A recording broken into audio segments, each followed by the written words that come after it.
حکم ہے ایسے لوگوں کے لیے جو ایویڈنس کے لیے بلائے جائیں تو وہ انکار نہ کریں. یہ یاد رکھنے والی بات ہے کہ جن چیزوں کا باقاعدہ احتساب خدا کی عدالت میں ہونا ہے ان میں سے ایک سچی گواہی دینا ہے اور جھوٹی گواہی سے اعتراض کرنا ہے, جھوٹی گواہی سے بچنا ہے.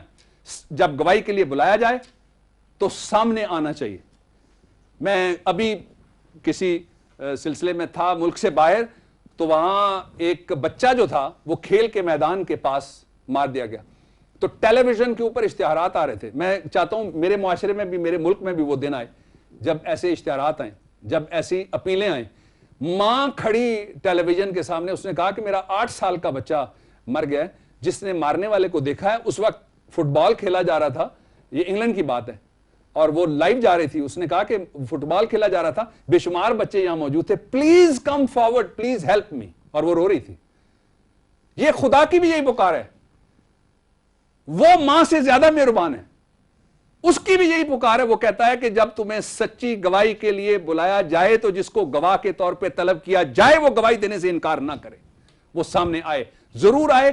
اور اس کا نتیجہ کیا ہوگا آپ دیکھ لیجئے. جو جج ہیں میری بات اگر سن رہے ہیں, یا جو وکیل ہیں جو میری بات سن رہے ہیں, یا جو موکل ہیں میری بات جو سن رہے ہیں, یا وہ لوگ جن کے اوپر مقدمے ہیں وہ میری بات سن رہے ہیں, یا وہ جنہوں نے جھوٹے مقدمے بنائے ہوئے ہیں وہ میری بات سن رہے ہیں, یا وہ جو جھوٹی گواہیاں دینے کے لیے جاتے ہیں وہ میری بات سن رہے ہیں, یا وہ جو جھوٹی گواہی کی بجائے سچی گواہی سے بھی دینے سے بھی اعتراض کرتے ہیں اور بھاگتے ہیں اور خوف زدہ رہتے ہیں. ایک اگر شخص پھانسی ہو گیا کسی جھوٹی گواہی کی وجہ سے, اور جس کو معلوم تھا کہ سچ یہ ہے اور وہ اس کو بچا نہ سکا, تو کیا وہ اپنے ضمیر کی عدالت میں کھڑا ہو کے اپنا سامنا کر سکے گا؟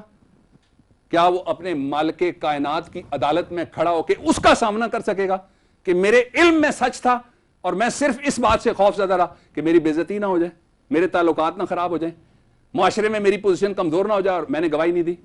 یہ وہ حکم ہے جس پہ آج عمل درآمد کی ضرورت ہے. اور اس کا نتیجہ کیا ہوگا؟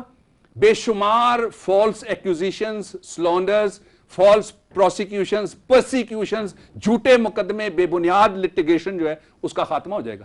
جب معاشرے میں یہ معلوم ہو جائے کہ لوگ سچ بولنے کے قابل ہو گئے, لوگ سچ فیس کرنے کے قابل ہو گئے, لوگ سچ بتائیں گے, اس وقت جھوٹ بولنے والے خود ریٹریٹ پہ چلے جائیں گے, ان کو شکست ہو جائے گی, ان کو پسپا ہونا پڑے گا. جو جھوٹے کیس بنانے والے ہیں ان کو بھی پسپا ہونا پڑے گا. The witnesses should not refuse when they are called on for evidence.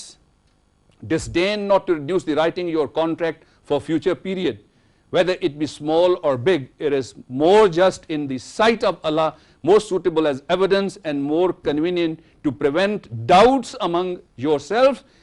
If it be a transaction which ye carry out the sport amongst yourself, there is no blame on you if you reduce not in writing.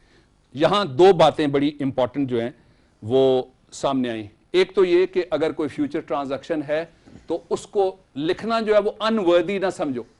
یہ نہ سمجھو کہ لکھنے کی کوئی اہمیت نہیں ہے, اور اس کے اسباب ہیں. اسباب میں آپ سے شیئر کر سکتا ہوں. اور ایک چیز اور جو ضمناً یہاں اس کا تذکرہ بڑا ضروری ہے وہ یہ ہے کہ اسی حوالے سے جب ہم لائبلٹیز کی بات کر رہے ہیں تو بہت بحث ہوتی ہے معاشرے میں کہ جی سود ٹھیک ہے کہ نہیں ہے.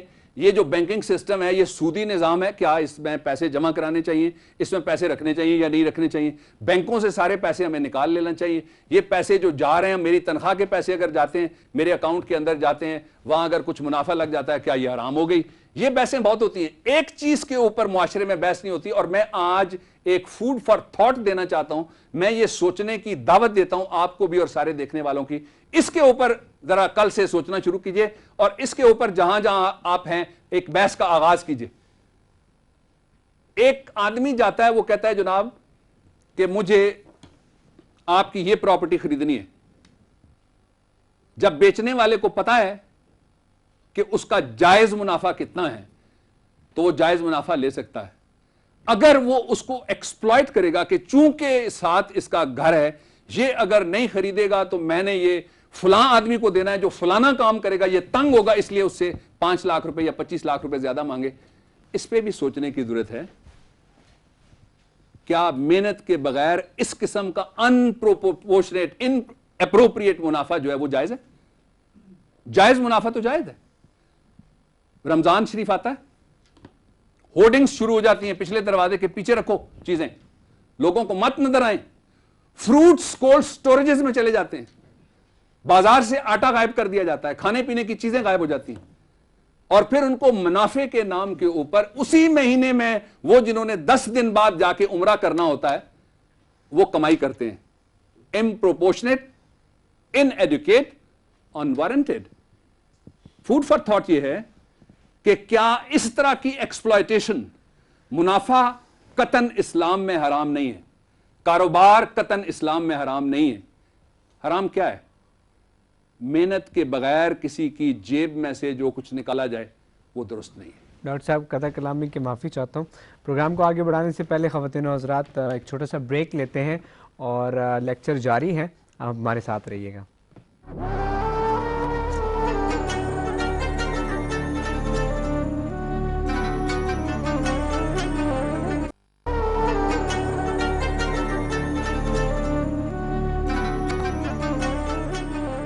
جی ویلکم بیک خواتین و حضرات, آئیے لیکچر کی طرف بڑھتے ہیں. جی ڈاکٹر صاحب.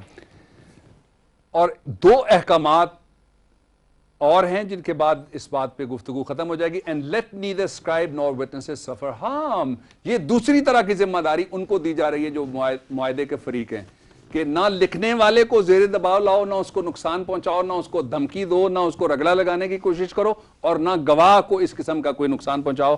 اور آخری بات یہ ہے, conceal not evidence. کسی حالت میں بھی گواہی چھپانی نہیں چاہیے, کسی حالت میں بھی گواہی سے رکنا نہیں چاہیے. خواتین و حضرات, میں نے جو آج آپ سے یہاں گفتگو کی قرآن حکیم کے اس concept of debt and borrowing کے حوالے سے, اس پہ ریلیونٹ جو اس وقت پاکستانی اور بین الاقوامی قوانین ہیں, میں چاہتا ہوں کہ وہ آپ ذرا دکھا دیں. ریلیونٹ ٹو لیکچر 3, پہلا ہے جی کانٹریکٹ ایکٹ آف 1872, یہ پاکستانی قانون ہے. دوسرا ہے banking companies recovery of loan and advances credit and finances act 1997, یہ بھی پاکستانی قانون ہے. تیسرا ہے the specific relief act 1877, Pakistani قانون ہے. اور چوتھا بین الاقوامی ہے یورپین کمیونٹی ایکٹ 1972. اور پانچواں ہے the law of investor protection, یہ بھی بین الاقوامی قانون ہے. چھٹا ہے the modern law of the trusts, یہ بھی بین الاقوامی قانون ہے. اور ساتواں ہے consumer credit and consumer hire law, یہ بھی بین الاقوامی قانون ہے. اور دی لا آن فائنینشیل ڈیریویٹیوز, یہ بھی بین الاقوامی قانون ہے. Thank you. ڈاکٹر صاحب بہت شکریہ, انتہائی مفصل گفتگو فرمائی آپ نے. حاضرین کی طرف بڑھنے سے پہلے خواتین و حضرات آپ کو بتاتا چلوں کہ آپ بھی اس پروگرام میں پارٹیسپیٹ کر سکتے ہیں, جس طرح بہت سارے لوگوں نے پارٹیسپیٹ کیا. Laws and Quran, plot number 36, sector H9, اسلام آباد.